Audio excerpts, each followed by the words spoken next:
जल से सिद्ध होने वाले कार्य एक ही जगह सिद्ध हो जाते हैं। तो उस व्यक्ति को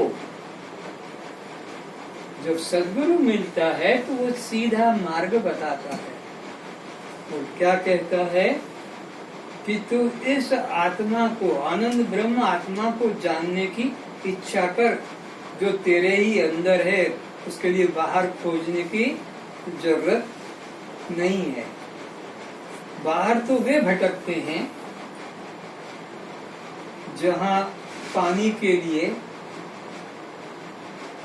अलग अलग स्थानों पर जाना पड़ता है, पशुओं की पिलाने के लिए अलग जाना पड़ता है, कपड़े धोने नहाने के लिए अलग जाना पड़ता है, पीने के लिए पानी अलग लेने जाना पड़ता है, फिर दाल भात पकाने के लिए पानी अलग से और जगह से ढूंढना पड़ता है।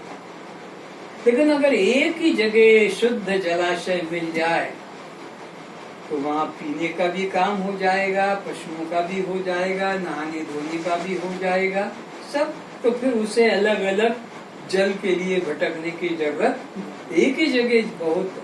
तो ऐसे ही जिसको ये ब्रह्मानंद मिल जाता है उसको फिर ये नाना देवी देवताओं की व्रत पूजा पाठ की, तीर्थ मंदिर की और भी कई प्रकार के बहिरंग साधन करने की जरूरत नहीं रहती है। तो तभी तक करना पड़ता है जब तक कोई पूर्ण ब्रह्म का अनुभव कराने वाला सच्चा सद्गुरु नहीं मिलता है। इसलिए सच्चे सद्गुरु को खोज कर ही ये जीवन उसके पीछे समर्पित करना चाहिए। झूठे गुरु के पीछे, अधूरे गुरु के पीछे, अपूर्ण गुरु के पीछे जीवन लगा दिया तो 84 लाख में भटकना पड़ता है। इसलिए कहा गुरु पीजिए जान के और पानी पीजिए छान, और बिना विचारे जो करे पड़े 84। इसलिए इसमें बहुत सावधानी रखना है। कोई प्रकार से शर्म संकोच लिहाज नहीं करना है कि हम गुरु बदल लेंगे तो वो गुरु नाराज हो जाएगा, फिर पाप लग जाएगा। कोई नाराज नहीं होगा, पाप नहीं लगेगा। अगर नाराज होगा तो हमारा क्या बिगाड़ेगा? हमारे प्रारब्ध को कोई बदल नहीं सकता है। जो हमारे प्रारब्ध में लिखा है उसको कोई मिटा नहीं सकता। विधि का लेख को मिटन हारा कोई मिटा नहीं सकता, और वो तुम्हारा अनिष्ट भी नहीं कर सकता, तुम्हें श्राप भी नहीं दे सकता, उसका कुछ असर नहीं होगा। डरना भी नहीं चाहिए। जो होगा तो तुम्हारे अपने कर्म से होगा, नहीं कि उसने श्राप दे दिया इसलिए उसका ऐसा हुआ, या उसने आशीर्वाद दे दिया इसलिए उसको मिला। अगर ऐसा होता तो फिर ये मुसलमानों का काम धंधा क्यों चल रहा है? अगर तुम्हारे गुरु ने आशीर्वाद दे दिया, बहुती दे दी, इससे तुम्हारा काम धंधा फैक्ट्री चल गया, तो फिर ये मुसलमानों का, ईसाइयों का काम धंधा चलता है कि नहीं चलता है? फिर उनका कैसे काम धंधा चला? उनका तो कोई गुरु ने आशीर्वाद नहीं दिया। लेकिन अज्ञानी लोग ऐसा मान लेते हैं कि वो हम यज्ञ करते हैं तो हमारा ये फल होता है। तो जो ईसाई यज्ञ नहीं करते हैं, जैन लोग यज्ञ नहीं करते हैं, तो उनका खेती में क्या अन्न नहीं होता है? कि कुएं में पानी नहीं आता है? कि उनके बच्चे पढ़ते नहीं हैं? कि उनकी बुद्धि नहीं होती है? पर वो हम सरस्वती की पूजा करते हैं इसलिए ऐसा फल मिला। लेकिन जो लोग सरस्वती को नहीं मानते उनके बच्चे भी अच्छे पढ़ते हैं, अच्छे पोस्ट पर हो जाते हैं।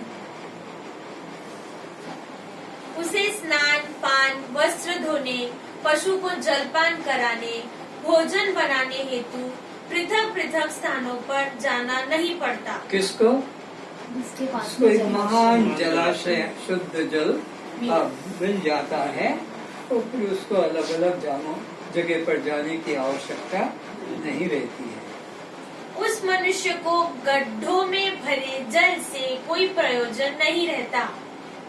फिर जो छोटे छोटे गड्ढों में जो जल है अब उससे कोई मतलब नहीं। तो पहले उस गड्ढे के जल को लेना पड़ता था, फिर घर जाके उसको फिटकड़ी डाल के थोड़ी देर रखना पड़ता था, या कतकी चूर्ण है वो पानी में डालने से फिर वो धीरे धीरे नीचे बैठता, फिर उसको छानते। अब ये झंझट, अब बहता निर्मल पानी मिल गया तो उसको ये गड्ढों का पानी उठाने की जरूरत नहीं। इसी प्रकार वेद को जानने वाले महापुरुष को जिस आत्मा में परम विश्रांति मिल गई है, किसमें? आत्मा में परम विश्रांति मिल गई है, उसे किसी क्रिया, साधन अथवा व्यक्ति पदार्थ की जरूरत नहीं रहती है। किसकी? क्रिया, साधन अथवा व्यक्ति पदार्थ की जरूरत, फिर से पदार्थ की जरूरत। तो फिर उसको कर्म कांड करने की जरूरत, जैसे जले हुए को और जलाने की आवश्यकता नहीं, पके हुए को और पकाने की आवश्यकता नहीं। तो जिसने ज्ञान अग्नि में अपने देह भाव को समाप्त कर दिया, देह भाव को मिटा दिया, अब उसको वेद शास्त्र की कोई जरूरत नहीं है। आया समझ में? जले हुए को और जलाना नहीं, पिसे हुए को पीसना नहीं, कि पके हुए को पकाना नहीं।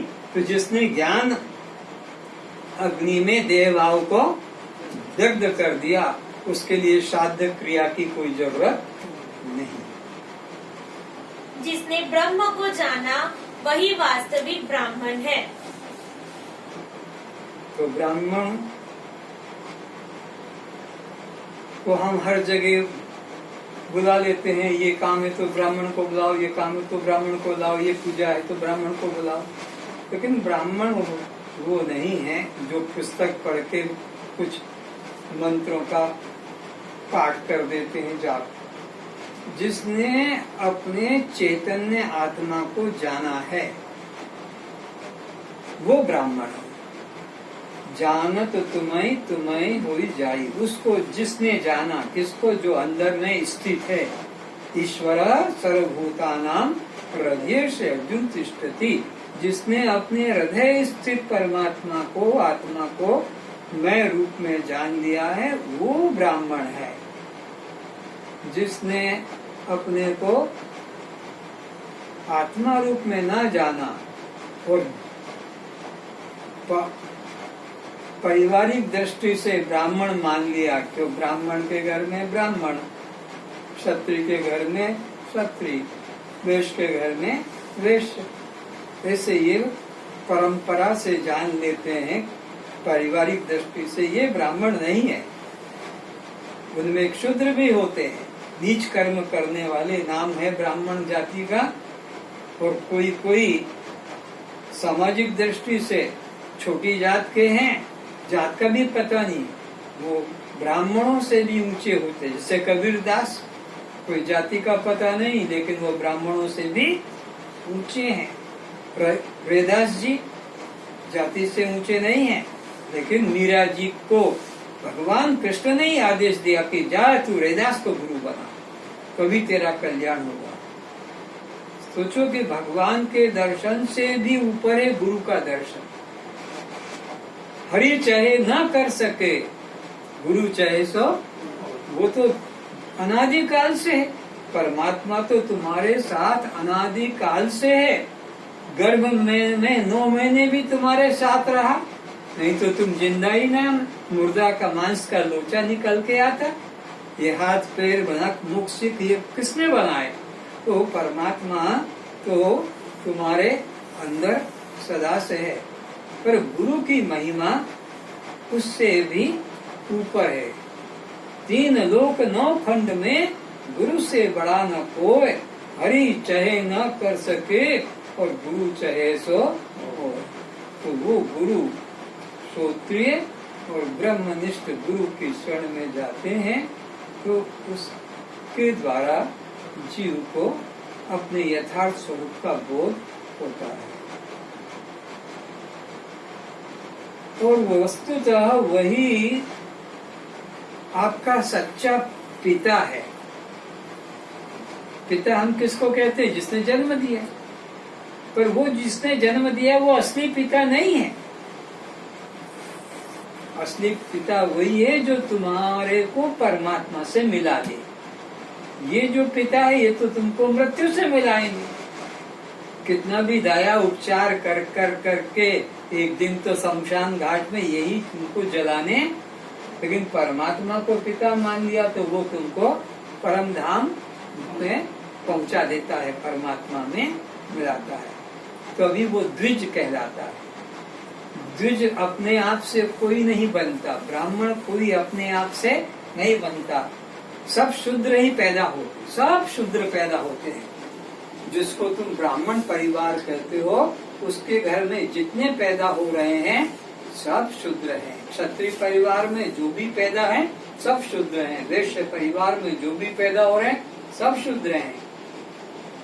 और ये शूद्रता किससे हो रही है? देह को मैं मानने से। ब्राह्मण भी देह को मैं मानता है, क्षत्रिय भी देह को मैं मानता है, वैश्य भी शूद्र भी अपने को देह मानते हैं। तो ये जब तक देह भाव है तब तक ये सब क्षुद्र हैं।